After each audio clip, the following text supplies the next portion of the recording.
Okay. Okay. So we are going to start the topic morphology of flowering plants today. And morphology of flowering plants पढ़ने से पहले हमें इस पूरे topic का वर्ड बाय वर्ड हम इसको पढ़ेंगे कि मॉर्फोलॉजी क्या चीज है, फ्लावरिंग का मतलब क्या है। हम इन दो वर्ड्स पे पहले एम्फसाइज करेंगे क्योंकि अगर हमें ये दो वर्ड्स नहीं समझ में है हम आगे का जितना भी पढ़ लेंगे कोई मतलब नहीं है। Okay. So first thing is morphology. Morphology का मतलब क्या होता है जब हम किसी चीज का एक्सटर्नल अपीयरेंस के बारे में बात कर रहे हैं, right. Now look at the white board here. When I talk about external appearance, that means what kind of a roots are visible, what kind of a stem, leaf, flower, fruit, seed, किस तरह के ये present है इसके पास, वो उसकी morphology है। External appearance में ही हमें समझ में आ रहा है, ठीक है। एज वेल एज उसके अंदर किस किस तरह के, उस प्लांट के अंदर किस किस तरह के अडेप्टेशंस देखे जाएंगे, ये हमारा क्या है, मॉर्फोलॉजी का पार्ट है, राइट।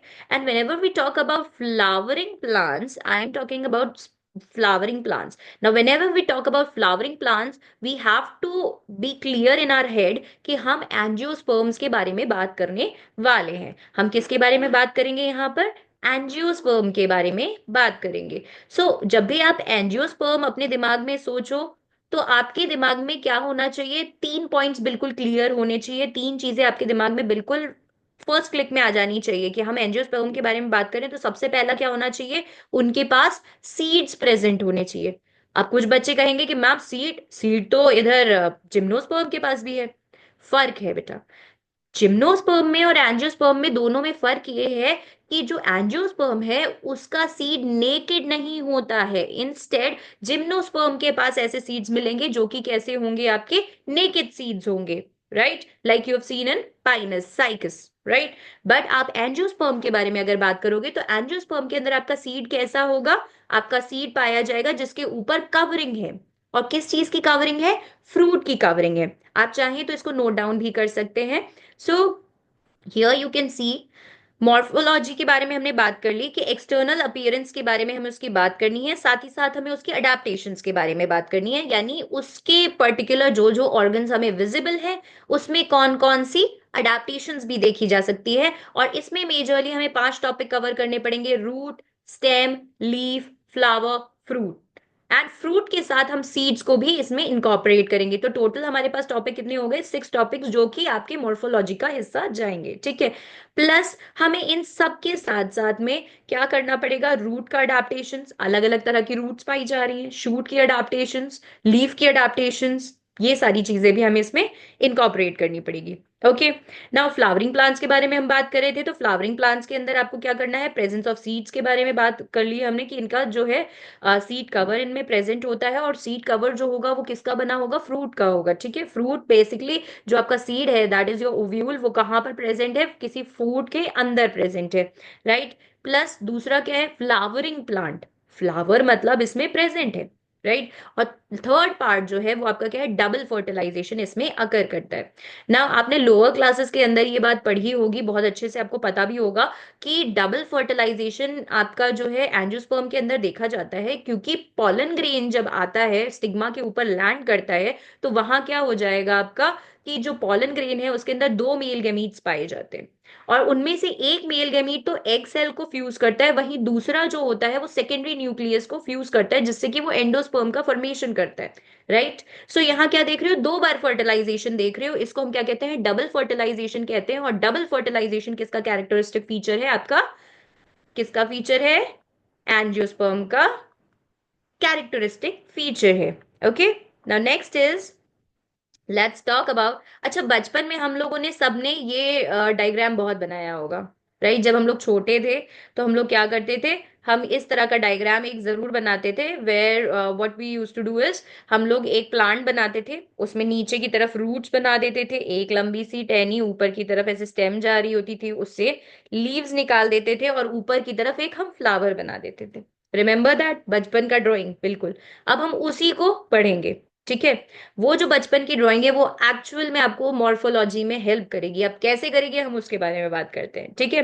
और जब भी मॉर्फोलॉजी पढ़ेंगे ना बेटा, हम लोग हमेशा डिस्टल पार्ट से प्रॉक्सिमल पार्ट की तरफ चलेंगे। डिस्टल पार्ट का मतलब क्या हुआ, सबसे पहले आप नीचे का पार्ट पढ़ो, उसके बाद धीमे धीमे धीमे धीमे ऊपर की तरफ चलते जाओ। That is the way you read about morphology. Okay, so सबसे पहला हमारा जो टॉपिक आता है here, if you can look here, ये जो पार्ट आता है आपका वो क्या है, आपका रूट वाला हिस्सा। Right, this is your root system. Now where does this root arise from, जब आपने सीड को लगाया जमीन के अंदर, व्हाट हैपेंस, उसके अंदर जैसे ही उसने वाटर अब्सॉर्ब किया, उधर से रेडिकल का फॉर्मेशन होना स्टार्ट हो गया। अब रेडिकल क्या चीज है बेटा, वो पहला ऑर्गन जिससे, जिसकी फॉर्मेशन से आपका पूरा रूट सिस्टम जो बना है, वो किससे बना है, आपका रेडिकल से बना है। तो रूट सिस्टम कैसा होगा, अंडरग्राउंड होगा। रूट सिस्टम आपका कैसा होगा, अंडरग्राउंड होगा, plus arises from the radical. Right, and इसका काम क्या है, मेन काम हमें बहुत अच्छे से पता है, जब भी आप बार बार पढ़ोगे आपको पता रहेगा कि रूट का काम क्या है। आप बचपन से पढ़ते आए हो कि वाटर का अब्जॉर्प्शन करना है, मिनरल का अब्जॉर्प्शन करना है, ये दो चीजें तो आपको पता है कि वाटर अब्जॉर्प्शन और मिनरल अब्जॉर्प्शन में सबसे पहला काम कौन कर रहा है, आपका रूट काम कर रहा है। ठीक है, वहां क्या प्रेजेंट है, जाइलम और फ्लोएम है जिसका काम ये है। ठीक है, but now as we have grown up, अब हमें दो चार चीजें और एक्स्ट्रा पता होनी चाहिए और नीट की टर्म्स में हमें पता होनी चाहिए। ठीक है, तो दूसरा इसका काम क्या है बेटा, एंकरेज का काम है।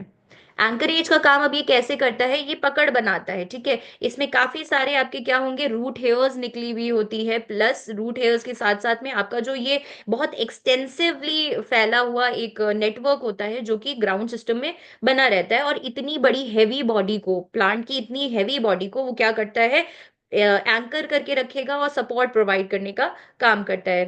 ठीक है, दूसरी चीज क्या है इसका काम, स्टोरेज का काम करता है। मैम स्टोरेज का काम कैसे करता है ये, अब ये बात आती है दिमाग में, ये आता है कि मैम स्टोरेज का इसको क्यों जरूरत है, कैसे जरूरत है। So if you go deep inside this topic, you will understand कि लीफ का काम क्या है बेटा, ग्लूकोज का फॉर्मेशन कर रहा है, और ग्लूकोज लीफ में एज सच नहीं रहता है। ठीक है, वी नो दैट कि आपका फोटोसिंथेसिस कौन करवा रहा है, आपका लीफ करवा रहा है। ये लीफ वाला हिस्सा ने क्या किया, यहाँ पर फोटोसिंथेसिस करवाया। एक्स्ट्रा जितना भी आपका ग्लूकोज बनता जाएगा उसको ये क्या करता जाएगा, इसका पॉलिमराइजेशन करके स्टोरेज करवाना स्टार्ट कर देगा। अब स्टोरेज कहाँ होती है, ये लीफ अपना जितना भी होगा इसका एक्स्ट्रा फूड मटेरियल उसको कहाँ भेज देगा, आपके शूट के अंदर भेज देगा। और शूट से होते हुए कुछ अमाउंट ऑफ जो आपका फूड होगा वो रूट के अंदर भी स्टोर हो जाता है। तो इसका मतलब रूट एंड शूट कुछ हद तक स्टोरेज का काम भी करते हैं। Okay, next is synthesis of PGR, that stands for plant growth regulators. Plant growth regulators, इस पे बेटा पूरा एक चैप्टर है और बहुत इंपॉर्टेंट है वो चैप्टर, हम उसके बारे में भी बात करेंगे योर। सो बट मेजरली अगर आप इसमें बात करते हो तो प्लांट ग्रोथ रेगुलेटर्स के अंदर आपका सबसे इंपॉर्टेंट आता है आपका ऑक्सिन। ओके, ऑक्सिन क्या करता है, ऑक्सिन आपका जो है वो शूट टिप और रूट टिप पे पाया जाता है, शूट एंड रूट टिप पे पाया जाता है। और इसका मेजर काम क्या है, इलोंगेशन करवाना।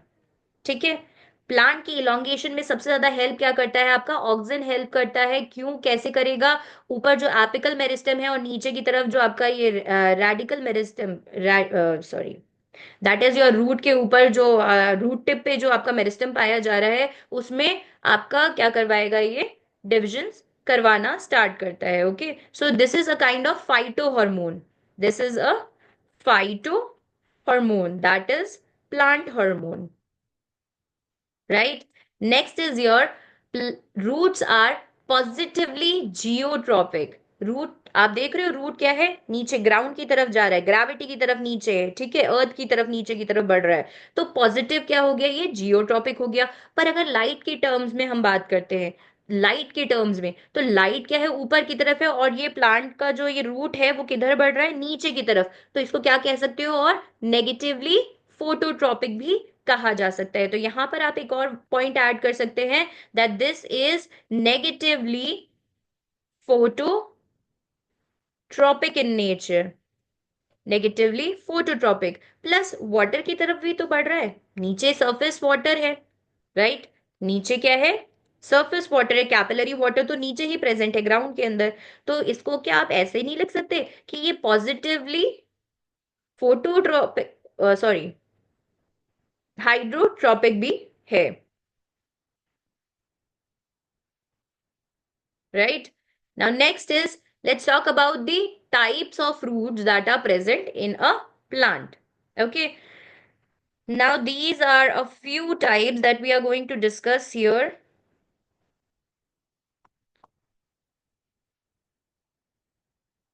We are going to discuss about three types of root system. First is your tap root system, second is your fibrous root system, and third is your adventitious root system. Right? Now, when we talk about our tap root system में क्या होता है बेटा, कि एक primary root रहेगी और वो परसिस्टेंट है, हमेशा के लिए बनी रहेगी, वो प्राइमरी रूट बनी ही रहेगी।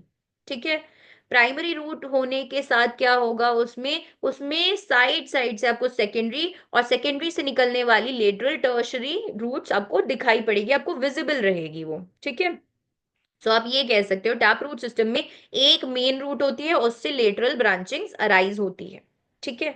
सो you can say primary root is form by the directly elongation of radical and secondary and tertiary arise laterally from the primary root. Example इसके जितने भी डाइकॉट्स हैं वो सब इसके एग्जाम्पल्स हैं। मोस्टली आपको जो पढ़ना पड़ेगा आपकी एनसीईआरटी में जो दिया हुआ है वो क्या है, mustard. Mustard is the example of your tap root system. Okay.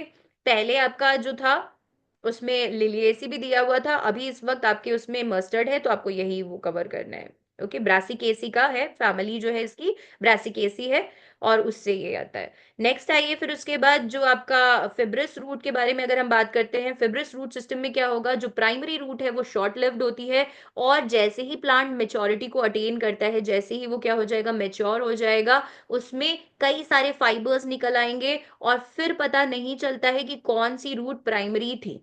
Okay. तो प्राइमरी रूट कौन सी है हमको पता नहीं चल रहा है, वो हम क्या कहेंगे, fibrous root. And they arise from the stem. आपको ऐसा लगेगा कि स्टेम से ही डायरेक्टली क्या हो रही है, रूट निकल रही है, और इसका एग्जाम्पल जो आपको उसमें दिया हुआ है आपकी एनसीईआरटी में, that is monocots. Okay. Next is your adventitious roots. Adventitious roots के बारे में अगर हम बात करें, they do not arise from radical. Adventitious root का मतलब क्या हुआ, वो सारी रूट जो कि रेडिकल से नहीं निकल रही हैं। राइट। हमने पहले बात की थी, तब मैंने आपसे ये कहा था कि जब आपने सीड लगाया, सीड में से क्या निकला, रेडिकल निकला, और उस रेडिकल से क्या निकलने लगी आपकी, उसी से जो आगे की आपकी रूट बन रही है, तो हमने क्या कह दिया था कि ये रूट होती है। बट एडवेंटिशियस वो सारी रूट्स हैं जो कि रेडिकल से अराइज नहीं हो रही, पर किसी और हिस्से से अराइज हो रही है। राइट। इसका सबसे क्लासिक एग्जांपल आप शुगर केन में देख सकते हो। शुगर केन की जो आपकी स्टिल्ट रूट्स निकलती है वो उसके नोड के हिस्से से निकलती है रूट्स। राइट। सपोर्टिंग के लिए काम कर रही है रूट्स, बट निकल कहां से रही है, आपकी नोड से निकल रही है, लोअर नोड से। सो वहां पर क्या कहलाएगा ये, दैट ये क्या है, एक तरह की एडवेंटिशियस रूट है। और आपकी बुक्स में जो एग्जाम्पल दिया हुआ है that is monstera, grass and banyan, ये आपको लर्न करनी पड़ेगी। ओके।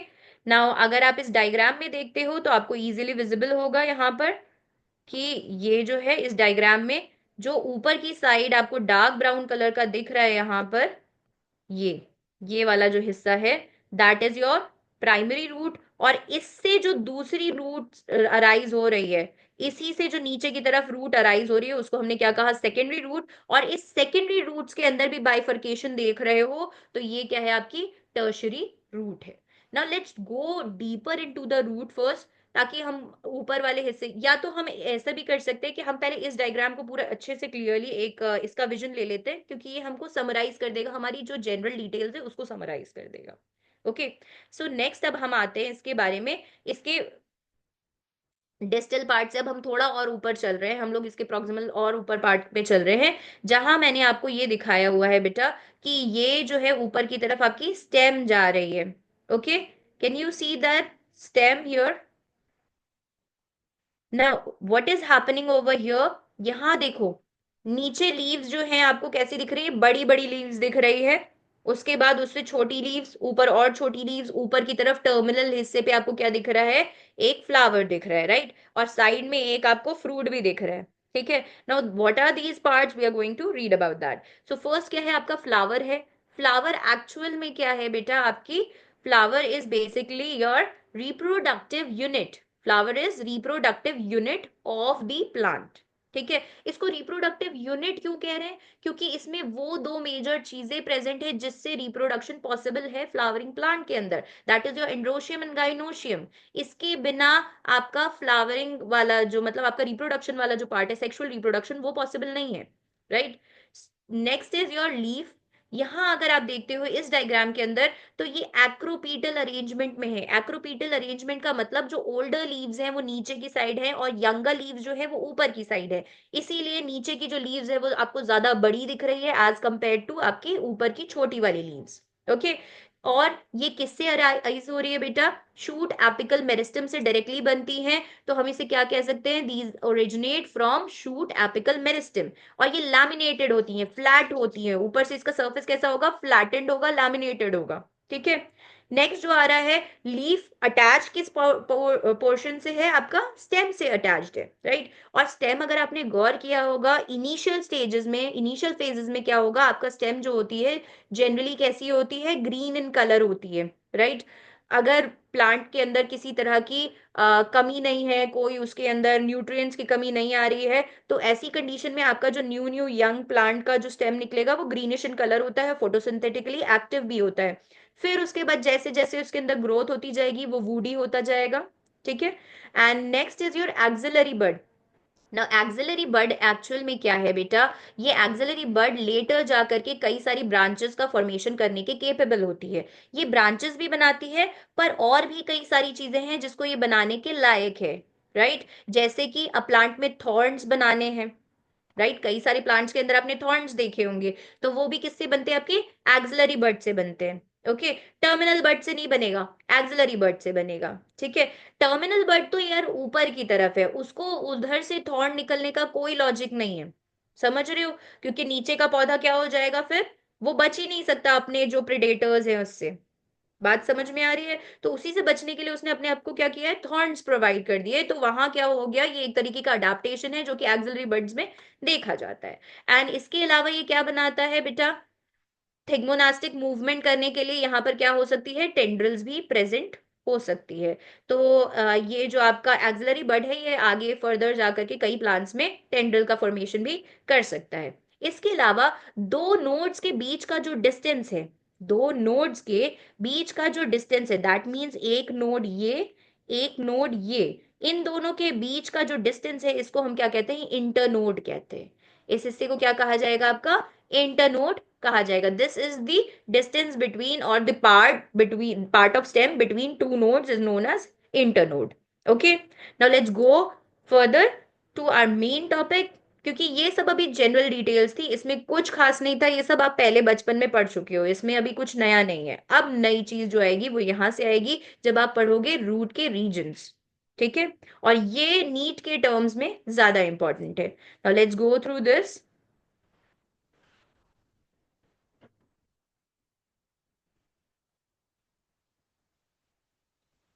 आपकी एनसीईआरटी में बिल्कुल यही डायग्राम दिया गया है, आपने देखा है ये डायग्राम। ओके, सो बेसिकली ये डायग्राम किस चीज का है बेटा, रीजन ऑफ रूट्स इसमें शो किए हुए हैं। ठीक है, एंड अगर आप गौर करते हो मैंने एक पॉइंट यहां पर लिखा हुआ है, दैट इज योर, ये आपका डिस्टल पार्ट है,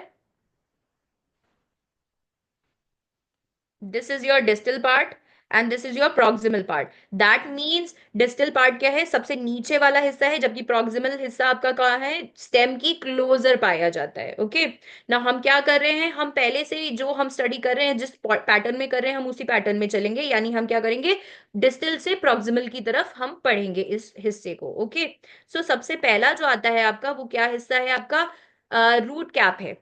ठीक है, पर रूट कैप एक्चुअल में प्रोटेक्ट किस चीज को कर रहा है उसके बारे में जानना पहले जरूरी है। तो सबसे पहला रीजन जो आएगा आपका वो क्या आएगा, रीजन ऑफ मेरिस्टेमेटिक एक्टिविटी। सबसे पहला रीजन आपका क्या आ गया यहाँ पर, region of meristematic activity. Region of meristematic activity में यहाँ आपको कुछ एक सेल्स दिख रहे होंगे, ये ये आपका रीजन ऑफ मेरिस्टेमेटिक एक्टिविटी है, जहां सेल्स काफी छोटे हैं और क्या है, इनका न्यूक्लियस लार्ज होता है। इनके पास जो प्रोटोप्लाज्म है वो बहुत ज्यादा डेंस होगा और इनकी सेल वॉल कैसी होती है, हमेशा थिन होती है। और इसमें अबंडेंट प्लाज्मोडेस्माटल कनेक्शंस पाए जाएंगे। यहाँ क्योंकि ये मेरिस्टेमेटिक रीजन है, क्योंकि यहाँ पर मेरिस्टेमेटिक टिश्यूज प्रेजेंट है, तो यहाँ पर आप क्या देखोगे, एक्टिव डिवीजन पाया जा रहा है। यहाँ डिविजन काफी ज्यादा तेजी से अकर करते हैं, राइट। और होता कैसे है, डिवीजन हुआ और ये जो नया सेल बना वो क्या हो जाएगा, अब नया सेल तो डिवीजन में लगेगा और जो आपका पुराने सेल्स होंगे वो ऊपर की तरफ पुश कर दिए जाएंगे। यानी ये इस तरीके से क्या करता है, ऊपर की तरफ अपने उसको बढ़ाता जाता है, समझ रहे हो। एंड फिर आप देखोगे कि जो पुराना सेल है वो कहाँ की तरफ चला गया, आपका ऊपर, यानी रीजन ऑफ इलोंगेशन में आ गया। रीजन ऑफ इलोंगेशन के अंदर क्या होगा, यहाँ पर रीजन ऑफ इलोंगेशन अगर आप गौर करते हो तो यहाँ पर आपका क्या हो जाएगा, सेल्स इलोंगेट करते हैं। यहाँ आप देख रहे हो क्या, सेल्स की लंबाई बढ़ रही है, यहाँ वैक्यूलाइजेशन ज्यादा हो रहा है, समझ रहे हो। यहाँ वैक्यूलाइजेशन बढ़ जा रहा है और यहाँ पर न्यू सेल वॉल डिपॉजिट होना स्टार्ट हो जाती है। अब जैसा उसका जॉब होगा उसके अकॉर्डिंग इसकी सेल वॉल डिपॉजिट होगी, ये भी ध्यान रखना है आपको, ओके। सो पर मेजर जो काम हो रहा है वो यहाँ पर क्या हो रहा है कि आपका जो सेल का जो इलोंगेशन है वो रीजन ऑफ इलोंगेशन में अकर कर रहा है, ओके। एंड इसके ऊपर वाले अगर आप रीजन में चले जाते हो, जहां पर आपको ये दिखाई पड़ रहा है रीजन ऑफ मैचुरेशन। अब हम बात कर रहे हैं रीजन ऑफ मैचुरेशन के। तो रीजन ऑफ मैचुरेशन वो रीजन है जहां पर सेल के अंदर डिफरेंशिएशन पॉसिबल है, ठीक है। यहां पर आपका क्या होगा, डिफरेंशिएशन अकर करेगा, मतलब रूट के ही बारे में अगर हम बात करते हैं, रूट का कुछ हिस्सा जो है वो जाइलम बनाता है, कुछ हिस्सा फ्लोएम बनाएगा, कुछ ऐसे होंगे जो पायरनकाइमेटस सेल्स होंगे।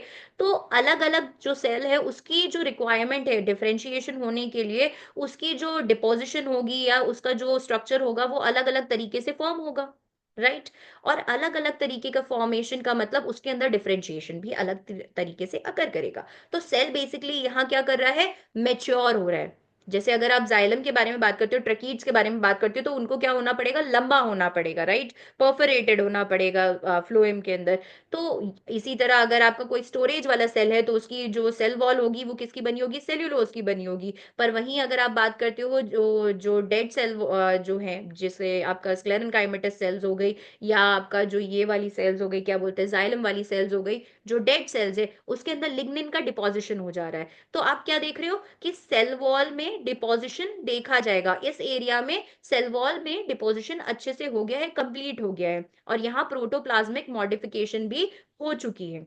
यहाँ पर क्या हो गया है, protoplasmic modification is done over here, okay. इसके अलावा आप एक और चीज देखोगे कि इसमें जो सेल्स पाई जा रही हैं, ठीक है, इसमें जो सेल्स हैं उसमें रूट हेयर पाया जाता है। और रूट हेयर का मेन काम, अच्छा ये क्वेश्चन अक्सर बोर्ड्स में पूछा जाता है कि what is the function of root hair, okay. So root hair का फंक्शन क्या होगा यहाँ पर, increases surface area for water and mineral absorption, okay. You have to keep this in your mind that root के comparison में ये जो इसमें से रूट हेयर्स निकलती है काफी ज्यादा थिन होती हैं और बहुत ज्यादा न्यूमरस होती है। इसकी वजह से क्या हो जाता है, क्योंकि इसमें क्या हो गया, बहुत फाइन लाइनिंग्स की वजह से ये क्या कर देता है, सरफेस एरिया को बढ़ा देता है ताकि ज्यादा से ज्यादा अब्जॉर्प्शन हो सके वाटर का भी और मिनरल का भी। Got my point. नेक्स्ट फिर अब जब हम आते हैं तो अब हमारा टॉपिक जो आता है वो है बेटा कि किस किस तरीके की मॉडिफिकेशंस आप इसमें देखोगे। तो रूट की मॉडिफिकेशन सिर्फ हम जो मेन मेन चीजें हैं वो लेकर के चल रहे हैं। तो रूट की मॉडिफिकेशंस में आप सबसे पहला जो देखोगे वो बेटा क्या है कि कुछ टैप रूट जो है वो क्या हो जाती है, स्टोरेज के लिए कैसी हो जाएंगी, आपकी मॉडिफाई हो गई है। तो वो टैप रूट जो कि स्टोरेज के लिए मॉडिफाई हो गई है, उसका एग्जाम्पल आपको लर्न करना पड़ेगा, कैरेट है और टर्निप है, ओके। कैरेट और टर्निप आपके एनसीईआरटीज में गिवन है। और एक चीज हमें जो सबसे ज्यादा ध्यान रखनी है, हमें एनसीईआरटी के बाहर नहीं जाना है, ठीक है। एनसीईआरटी पढ़ने का तरीका है, एनसीईआरटी पढ़ने का ये तरीका है बेटा कि एनसीईआरटी में आपको सिर्फ एक स्टेटमेंट दिया जाएगा। उस स्टेटमेंट में अगर आपको ऐसे दिख रहा है जनरली, आपको कहीं वर्ड दिख गया कि generally tap root is for anchorage and absorption, जहां आपको जनरली वर्ड दिख गया, इसका मतलब इसमें कहीं कोई एक्सेप्शन पाया जाएगा, इसका मतलब इसमें कहीं कोई मॉडिफिकेशन पाया जाएगा। तो अब आप क्या करोगे, उसका मॉडिफिकेशन ढूंढो, उसका एक्सेप्शन ढूंढो। That's how you read NCERT, okay. So अब इसी तरीके से दूसरा आपका जो है एक आता है, जो कि आपके नीट में कई बार पूछा भी जा चुका है। तो उसके बारे में अगर हम बात करते हैं, adventitious root for storage, storage के लिए जो एडवेंटिशियस रूट पाई जा रही है, उसका एग्जाम्पल आपकी एनसीईआरटी में दिया हुआ है, sweet potato and asparagus. Sweet potato, वो नहीं होता है शकरकंदी जिसको कहते हैं हम लोग, स्वीट पटेटो एंड एस्पैरागस, ये भी खाने वाला होता है, शतमूली के नाम से बिकता है ये। अपने नॉर्थ इंडिया में इतना ज्यादा प्रिवेलेंट नहीं है ये, पर हाँ ये है कि ये खाने वाली चीज है। एंड नेक्स्ट, इस पे क्वेश्चन आपके नीट में पहले भी आ चुके हैं। Okay. Next is your prop root. Prop root के बारे में अगर हम बात करते हैं, प्रॉप रूट आपने बैनियन ट्रीज में देखिए, उसमें क्या होता है, ऊपर से नीचे की तरफ क्या हो रही है, रूट्स ऊपर से नीचे की तरफ आ रही है। ठीक है, तो वो भी एक तरीके का क्या है, एडवेंटिशियस रूट है। ये एडवेंटिशियस रूट करती क्या है, बैनियन ट्री जो है एक्चुअल में बहुत बल्की ट्रीज होते हैं, इनको बहुत ज्यादा सपोर्ट की जरूरत होती है, क्योंकि इनका हैवी वेट उनकी जो नीचे के रूट्स हैं उनके कंपैरिजन में काफी ज्यादा होता है। तो उसको बैलेंस करने के लिए, उसको सपोर्ट प्रोवाइड करने के लिए क्या होती है, ऊपर से ही रूट्स नीचे की तरफ आ जाती है, जिसको हम क्या कहते हैं, प्रॉप रूट्स कहते हैं। और प्रॉप रूट्स आपकी किस में पाई जाएगी, बैनियन ट्री में पाई जाएगी। Okay. And next is your stilt root, जिसके बारे में हमने पहले भी बात की थी। स्टिल्ट रूट क्या है बेटा, स्टिल्ट रूट भी सपोर्ट प्रोवाइड करती हैं, पर लोअर नोड से निकलती है। जैसे कि आपका शुगर केन है, शुगर केन और मेज के अंदर आप देखोगे कि नीचे की जो लोअर नोड्स हैं, उन लोअर नोड्स के अंदर आपका क्या देखा जाएगा, काफी सारी फाइन रूट्स निकलती है, जो कि नीचे की तरफ चली जाती है। तो ये क्या कर रहा है, ये एंकरेज में हेल्प कर रहा है और सपोर्ट प्रोवाइड कर रहा है, क्योंकि इनकी साइज बहुत लंबी होती है, बहुत लंबे लंबे साइज के ये होते हैं, तो और पतले होते हैं। तो इन्हें क्या चाहिए, एक्स्ट्रा रूट्स चाहिए उसको सपोर्ट करने के लिए। सो मेज के अंदर और शुगर केन के अंदर आप ये देखोगे। And last is your pneumatophores, जिसके ऊपर ये क्वेश्चन पहले भी आ चुका है और कई बार आ जाता है। दैट इज न्यूमेटोफोर्स जो है वो रेस्पिरेशन में पाया जाता है, रेस्पिरेशन करवाने के लिए पाया जाता है। तो रेस्पिरेशन करवाने के लिए कैसे, अब जैसे स्वैम्पी एरियाज जो है, मार्शी एरियाज जो है, वहां पर क्या होता है, दलदल वाला इलाका है, ठीक है, वहां क्या है, वाटर का कंटेंट इतना ज्यादा है मडी उसमें, कि वहां पर ऑक्सीजन लेवल बहुत कम होता है या ऑलमोस्ट नील के बराबर होता है। तो वहां क्या होगा, रूट्स नीचे की तरफ सांस नहीं ले सकती, तो वहां क्या होता है कि रूट्स आपका पॉजिटिव जियोट्रॉपिक से नेगेटिव जियोट्रॉपिक की तरफ चली जाती है, यानी नीचे से ऊपर की तरफ बढ़ जाती है। समझ रहे हो, तो वो राइजोफोरा के अंदर देखा जाता है। राइजोफोरा में क्या होगा कि जो आपकी जड़ें हैं वो नीचे न जा करके ऊपर बाहर की तरफ निकल आती है, ताकि वो रेस्पिरेशन कर सके। ठीक है, सो this is the example of your pneumatophores, rhizophora.